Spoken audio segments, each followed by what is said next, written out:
Hello friends, hi again, welcome back to our next session. So in today's session we will be covering chemical kinetics and nuclear chemistry. So these are quite important topics for advanced also. We will check out some questions related to both of them today. Let's carry forward with our first question.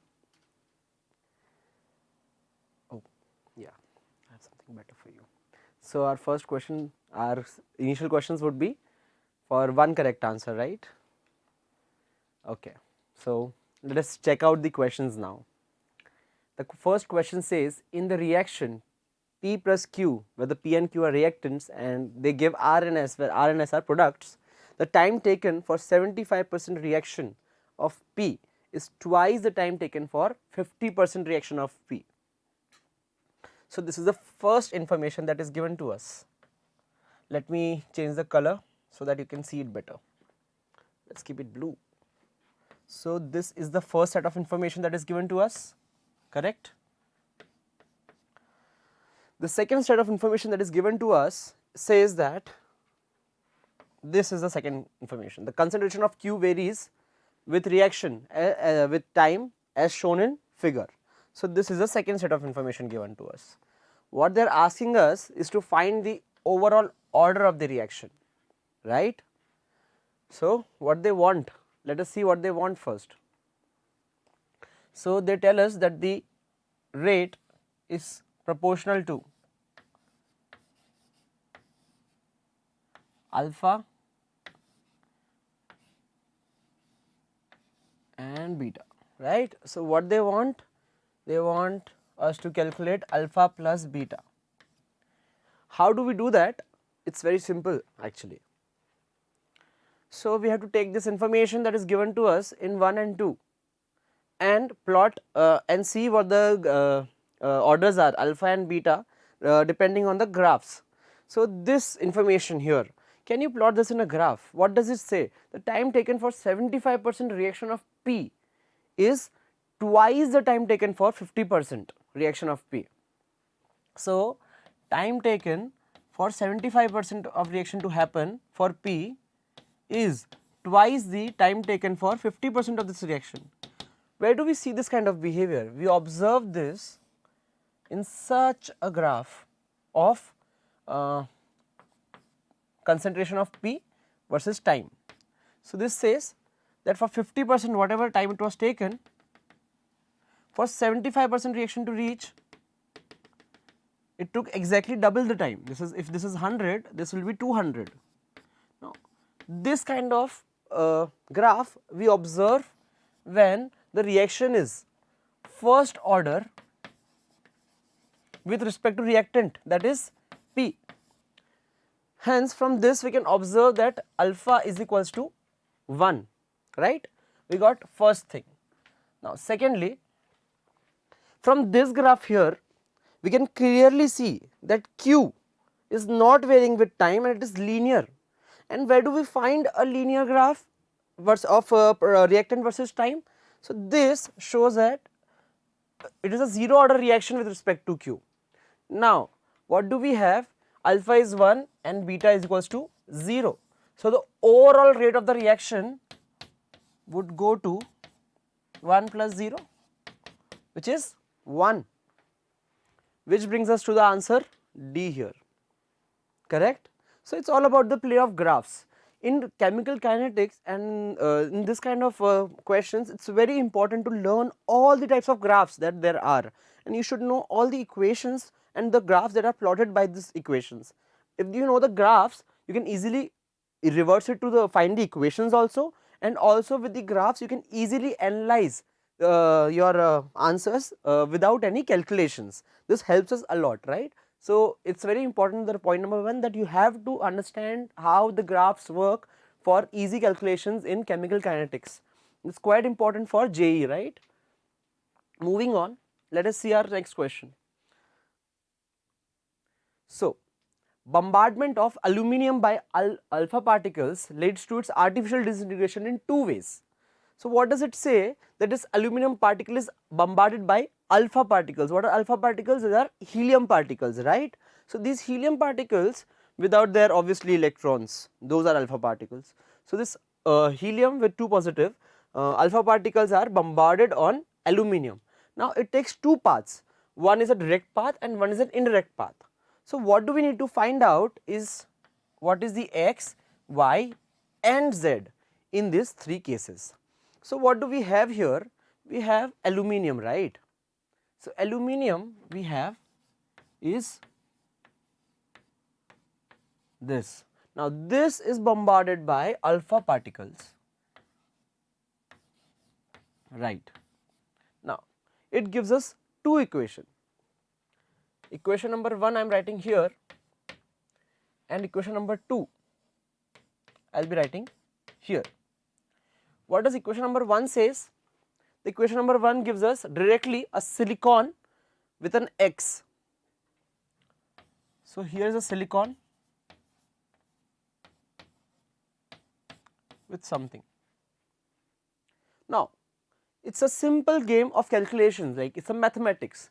As you can see here, 27 plus 4, what do we have to do? We have to calculate the top column, that is the atomic masses, we have to equate them, and the atomic numbers we have to equate them as well.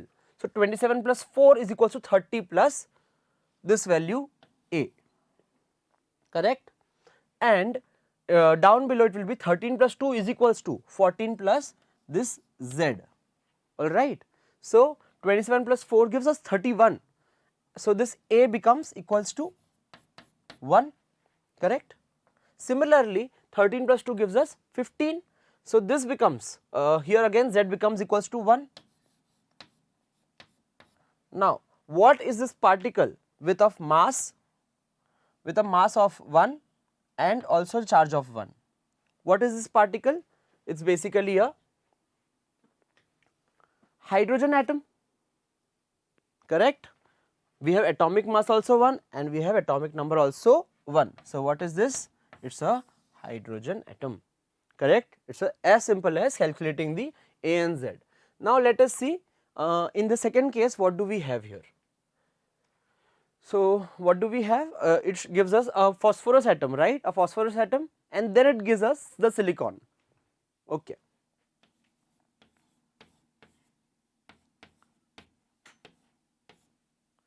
Y, and then this gives us a silicon again, which gives us back R, okay. Now, in this case, as you can see again, here we have, let us consider this as A1 and Z1, okay, and here this will be A2 and Z2. So, now let us calculate. First, we reach from this stage to this stage, okay. So, 27 plus 4 is 31. So, here A1 will be equal to 1.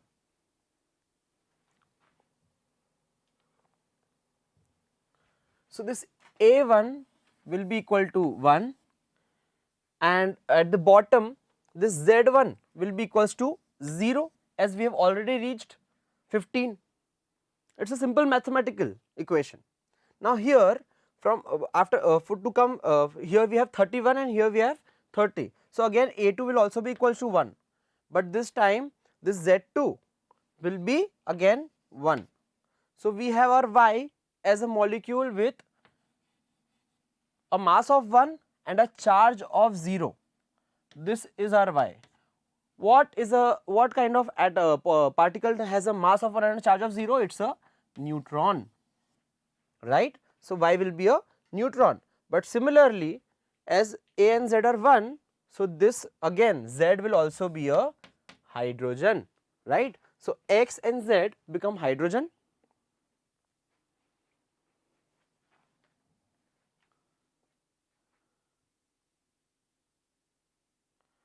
Oops. So, here this particle, since this particle integrates, so the calculation done with A2 is quite incorrect because we already have 30 here. So, this A2 will be 0. How? So, first of all this alpha particle is bombarded with helium to give us a phosphorus atom, right, with a neutron. So, this neutron is emitted. Secondly, this phosphorus again disintegrates, only this phosphorus disintegrates. So, we have to equate this 30 with 30 plus A2, which gives us the value of A2 to be 0. So, in that case, Z will be a particle which has no mass but a charge of 1, that is a positron. Alright. So, this Z becomes a positron here. As we can see, Z is a positron, Y is a neutron, whereas X is a hydrogen atom. Going back to the answers, so X is a hydrogen atom, that is a proton, correct. Y is a neutron and Z is a positron. As we can see, this is the answer. Moving on. Now, here is our assessment and reasoning question. It says the product of atomic number on y-axis versus the number of neutrons which is on x-axis for stable nuclei shows a curvature towards x-axis from the line of 45-degree slope as the atomic number is increased, right. So, let us see what the graph actually says here, right. So, what this graph is, the graph is between atomic number at y and number of neutrons at x, number of neutrons here and atomic number is here. Now, this is the 45-degree line. The graph tends toward the x axis as the number of neutrons as the atomic number increases, right.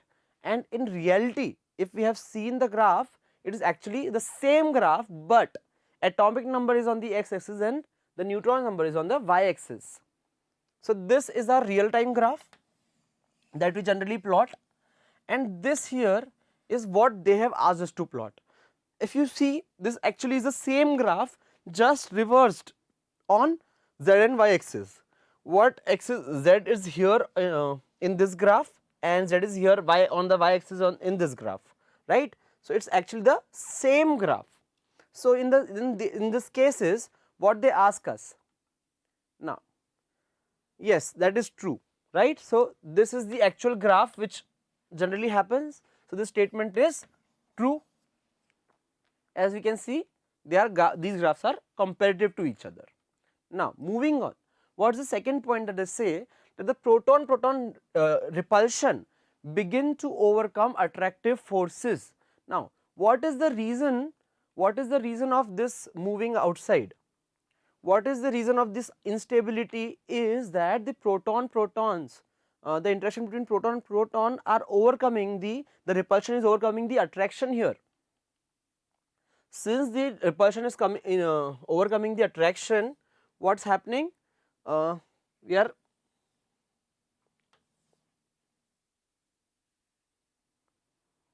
so in that case, what happens is that it becomes a little unstable and it moves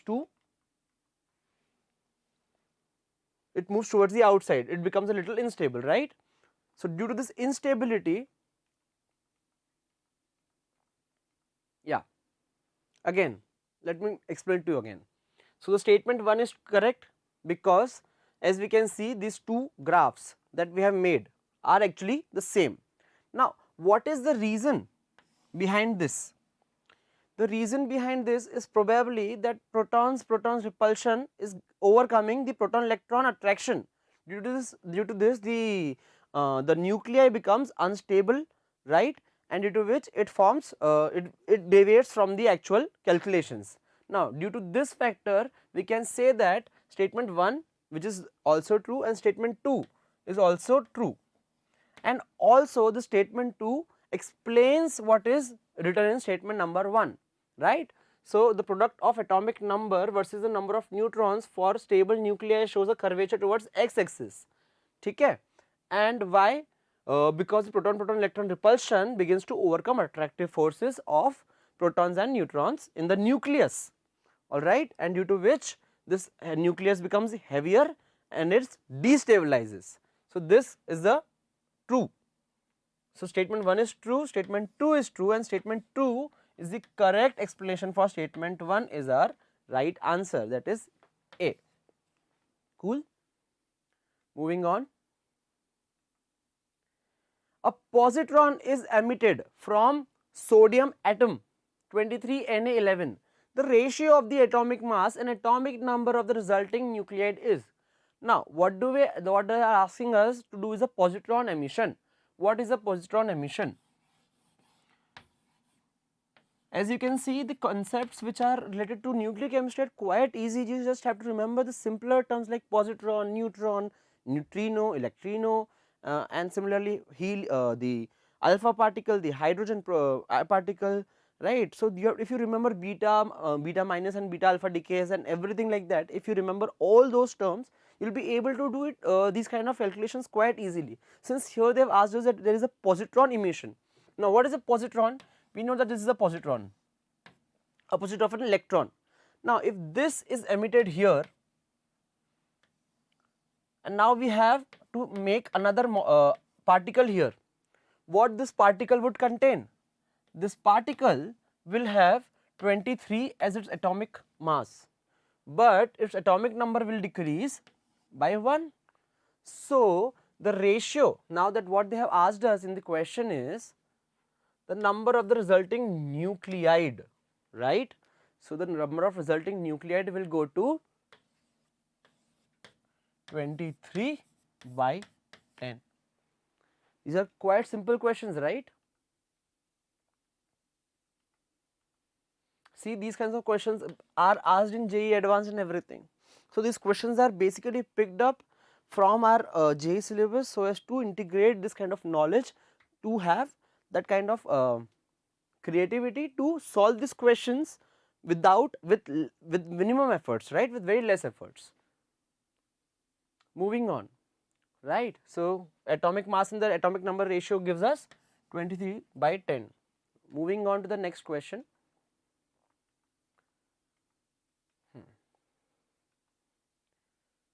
Here we have, these are now multiple choice questions with more than one correct answer, possibly one or more than one. Let us see what this question says. Now, this question relates to kinetics. What it says is, in a bimolecular reaction, the reaction has two reactants. The steric factor P was experimentally determined to be 4.5. The correct options among the following is or are. Now, what they are talking about is that experimentally determined steric factor comes out to be 4.5, but in general a probability can only lie between 0 and 1. So, as we can see, the steric factor is quite high in this case, first thing. Now, secondly, now with this information we have to choose what the right answers from this 4 would be. Okay. Now, with this steric factor, keeping in mind steric factor, what do we get? We get this new equation as K is equals to P A e raised to power minus EA by RT. Now, with this steric factor, this is a new equation which is formed, correct? So, the first thing in the solution says that the activation energy of the reaction is unaffected by the value of steric factor. Is there any relationship between steric factor and activation energy here? There is no difference. There is only difference where what happens, if this changes, then this whole pre-exponential factor would change. Nothing happens to the activation energy, right? So, it will be remain unaffected, which is true in this case. Hence, we have A as our one of the answers. Let us see if out of BCD there are any more answers. Experimentally determined value, this is 4.5, or of frequency factor is higher than the predicted by the Arrhenius equation. So, Arrhenius equation, as we have talked about, generally produces a probability between 0 to 1, and it is not possible, then it is not possible that it can produce more than 1, because it is a probability, and probability lies between the range of 0 and 1. So, here as we can see, experimental value is quite high. So obviously B is the correct answer also. Now since B is the correct answer, the answer number D will definitely go wrong. Why? Because it says that the value of frequency factor predicted by the Arrhenius equation is higher. It is exactly opposite of B. Hence D is the wrong answer. Now let us check what about C. Now since the Steric factor is 4.5, the reaction will not proceed unless an effective catalyst is used. That is not the case, because it also depends on the activation energy. It is not just only about the Steric factor, hence this is not true. Alright. So if given a higher amount of activation energy, it might react, it might obviously have a reaction. So it does not depend only on the Steric factor, and the use of catalyst has to be based upon the Steric factor. It is not true, and right, the catalyst will not even help the orientation. Okay. Hence we can talk about we have the different factors like temperature and activation energy, which can be increased with different processes to get a reaction involved without the use of effective catalyst. Okay. So we have only A and B as our right answers. Okay. As we have talked before, see this multiple type questions, it takes quite a lot of time, so please kindly practice more of these kind of questions where we have more than one correct answer, because as you can see we have to go through all the answers to find our correct values, and if we don't have the correct answers, even if we miss one, we might miss the whole question, we might lose the marks for a whole question, right? So for that you should have a proper quick response towards these kind of questions. Okay, moving on. Now, according to Arrhenius equation, which of the following are correct? Let us see. A high activation energy usually implies a fast reaction. Now, if in the graph I say that the activation energy is quite high,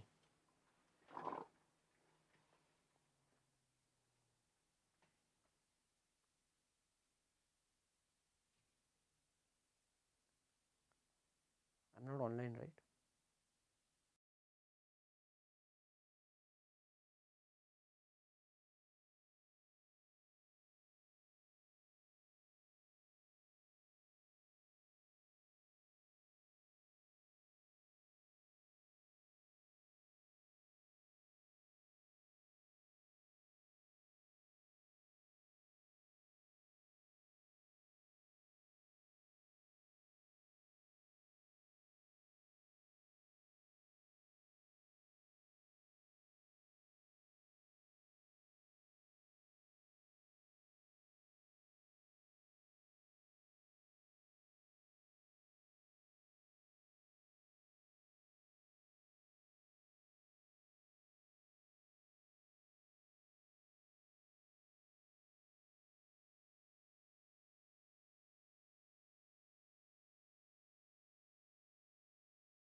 which tells us that the first one is a wrong actually, right.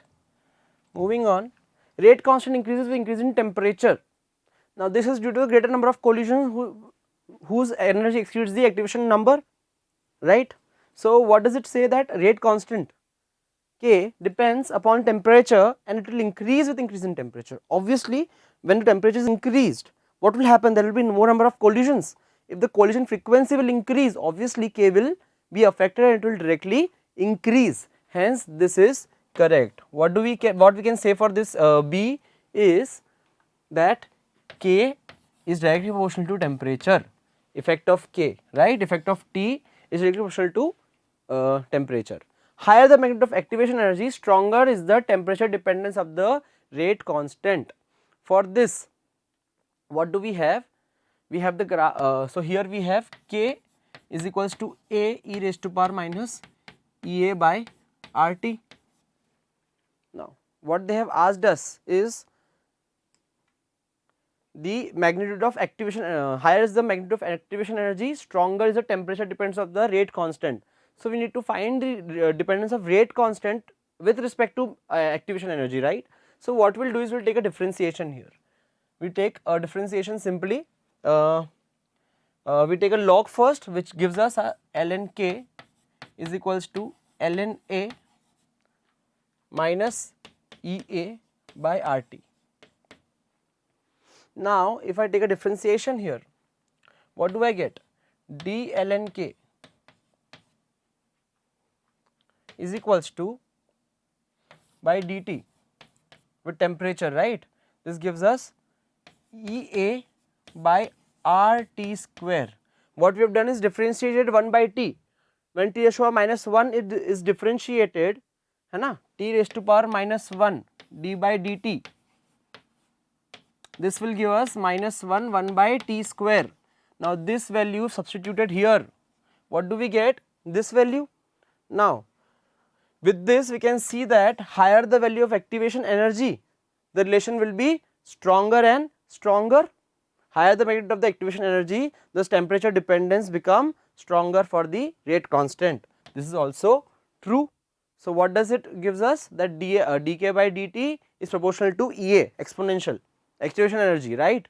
Now thirdly, the pre-exponential factor is a measure of rate at which collision occurs irrespective of their energy. Now in this equation, as we can see,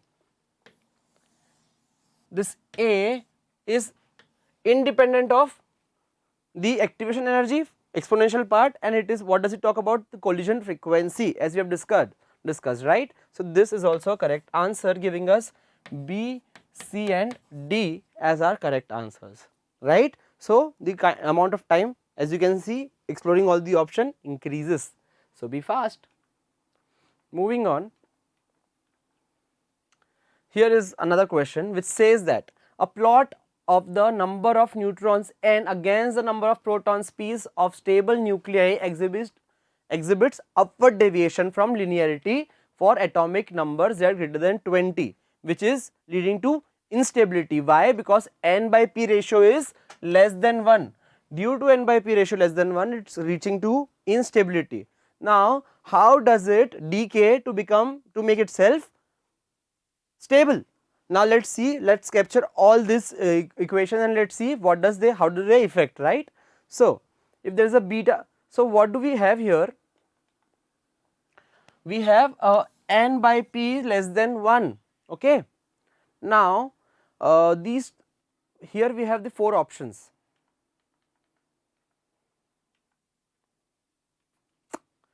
There is a beta minus decay, there is a beta plus decay, there is a k electron capture, and there is a neutron emission.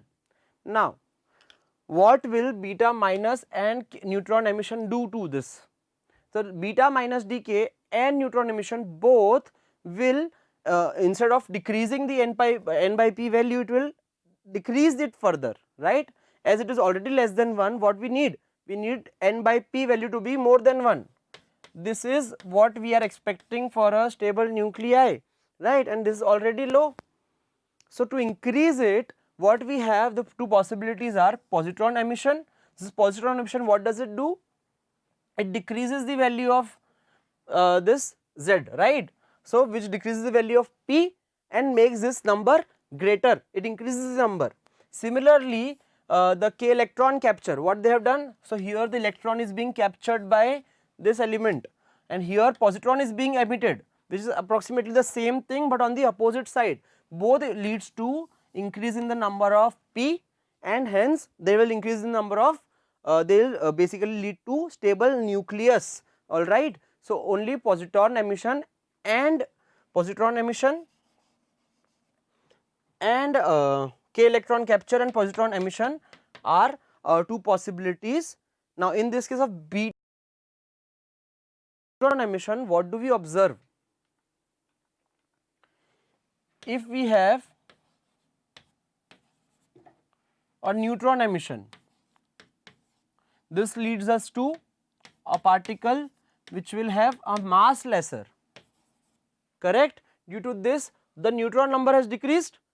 Similarly will be the case for beta minus, here the proton number will increase instead of decreasing. Due to the increase, if we talk about the electron beta decay, right. So when beta decay happens,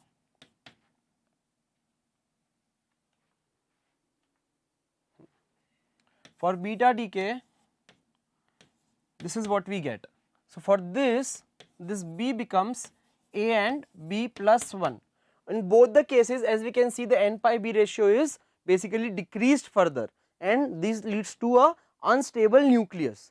So for a stable nucleus, what do we need? We need to increase the number of protons and this is done by decreasing it in the ratio here Z, okay. Hence moving on. Now in the nuclear transmutation, this is a nuclear transmutation. What are the value of X and Y?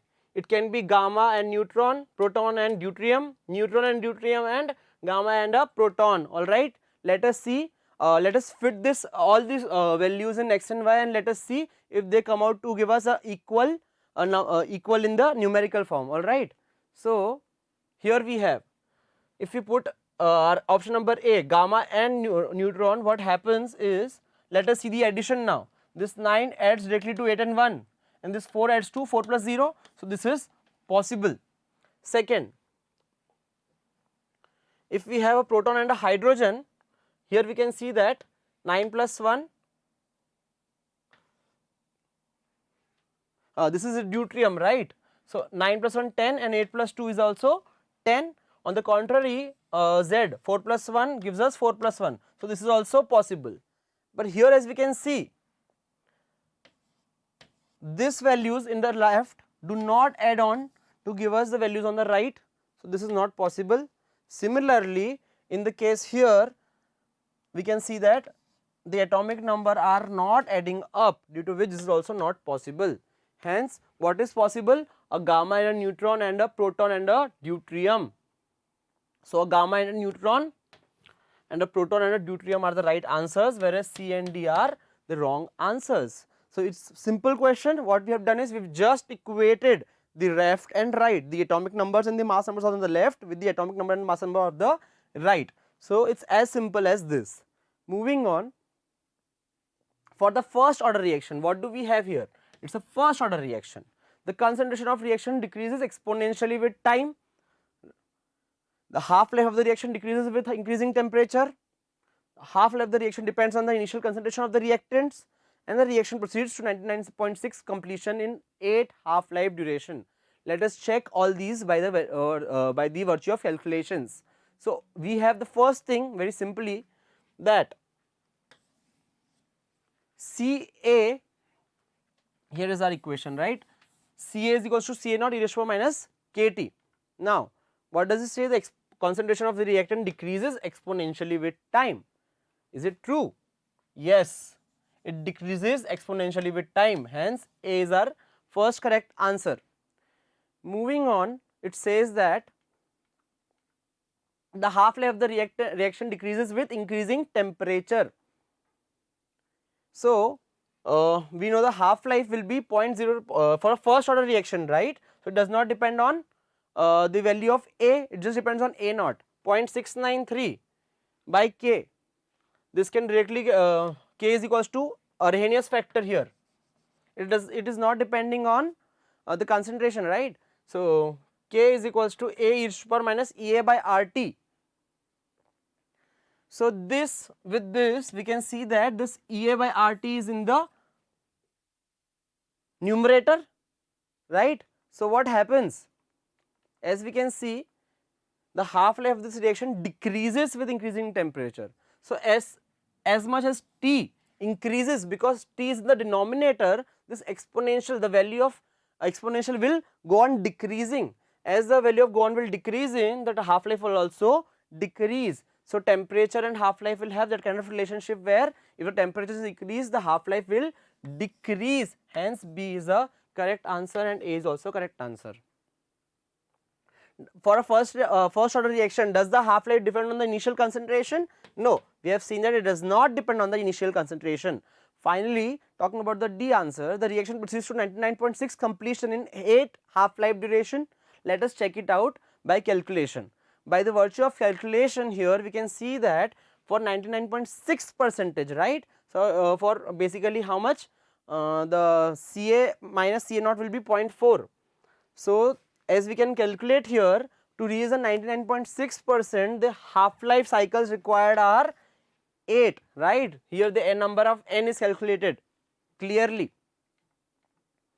99.6. So remaining 100 minus 99.6, that is 0.4 percentage, that is this, which is equal to 1 by 2 raised to power 4. So what is this? So this is our initial this is our half life, right? The time required, the half life is, so if we calculate by the value of n, so this gives us what? The value as 8. Simple calculation. Hence D is also our correct answer.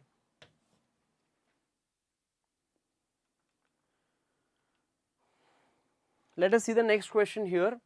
The following statements are correct. A plot of log xp versus 1 by t is linear. As we can see here, the relevant expression, log of kp versus 1 by t has a slope. So this is a y is equals to mx plus c, but slope is negative, so the graph will be this, but it is linear. Since it is linear, answer number A is correct. Talking about the plot of log x versus time is linear for first order. Now for log x versus time, again this becomes, for first order we are talking about, this becomes the equation of y is equals to mx plus c.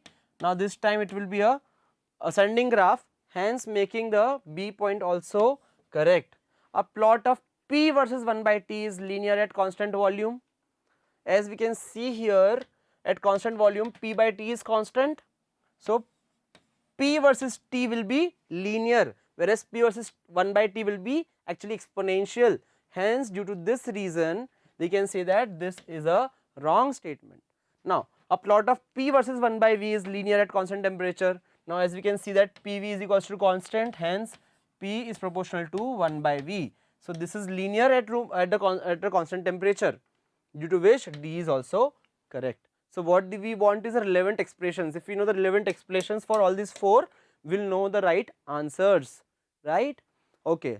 What do we do to remember the relevant expressions in the graphs? It's as simple as writing them down on a piece of paper and sticking it to each and every place where you visit the most, like your bathrooms, like your study tables, like your eating tables. You can just put it and look at them. Once you look at them more and more number of times, you will definitely remember those graphs and those equations. You won't even have to memorize it by your own. It will be a simple process of self memorization as you see it more than n number of times.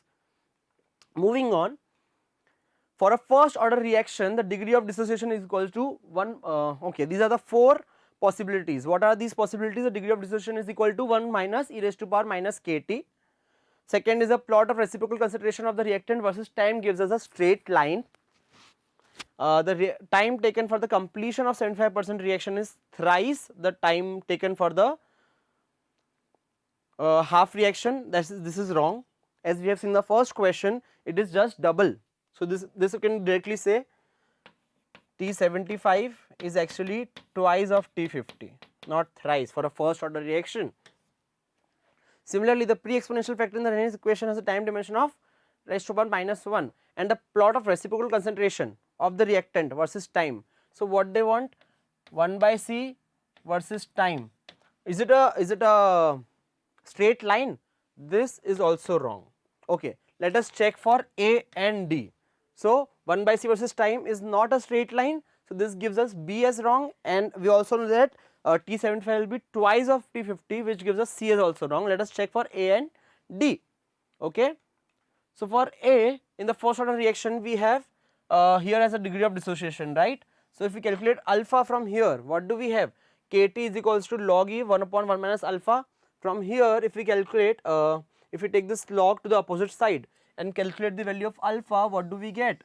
1 minus e raised to power minus kt, which is what is given in the question. Hence this is correct. Moving on to D, plot of reciprocal of the, okay. So as I discussed, it is twice the half, hence the dimension of A will be what? T raised to power -1, right, dimension of K. So the pre-exponential factor in the Arrhenius equation has the dimension of, for a first order reaction, so the dimension of A, that is Arrhenius equation, will be how much? Time raised to power -1, which is given here, correct. So this D answer is also correct and A answer is also correct. Moving on, these are some subjective problems, let us check them. A closed vessel with rigid wall contains 1 mole of uranium 238 and 1 mole of air at 298. Considering complete decay of 238 to plumbium 206, the ratio of the final pressure to the initial pressure of the system will be. Now what is happening here, let us see. In the conversion from uranium to this Pb, what happens is that 8 alpha particles and 8 beta particles are ejected.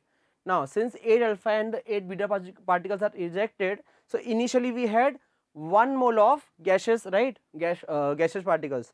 Now what has happened is, due to the emission of alpha and beta particles, now these beta particles are just electrons, right, but these alpha particles are basically helium particles. So now helium particles and with their electrons, now here we have electrons, this alpha and beta, what do they make?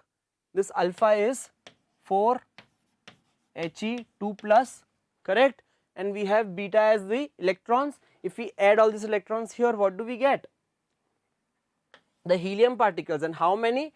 8 moles. So initially there was 1 mole of gas and now there is 8 moles of gas additional to the 1 mole. So the ratio of the gaseous mole becomes 9:1. This is the final and this is the initial. So the answer to this is 9, integer based. Okay, moving on.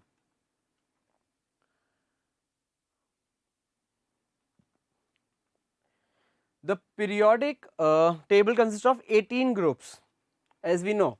An isotope of copper, here 63Cu29, on bombardment with proton undergoes a nuclear reaction such that it emits 6 neutrons, 1 alpha particle, 2 hydrogen particles and another element. So what they ask us is, if these elements belong to which of the groups. Now if we do a simple calculation here and add the left hand side and right hand side, what do we get? We get our values for Z, A and Z for X. So 63 plus 1, 64 is equals to 6 times 1, that is 6, plus 4 plus 2 times 1 is 2 plus A. So A is 52. Similarly 29 plus 1, 30 is equals to 0 plus 2 plus 2 plus Z, which gives us 26. So Z is 26, that is Fe. Fe lies in group 8, correct. Hence our answer for X is group 8. Moving on. The number of neutrons emitted when 235 uranium undergoes controlled nuclear fission to xenium 142 and strontium 90. So if we have this controlled emission, right, what do we want? Number of neutrons. What do?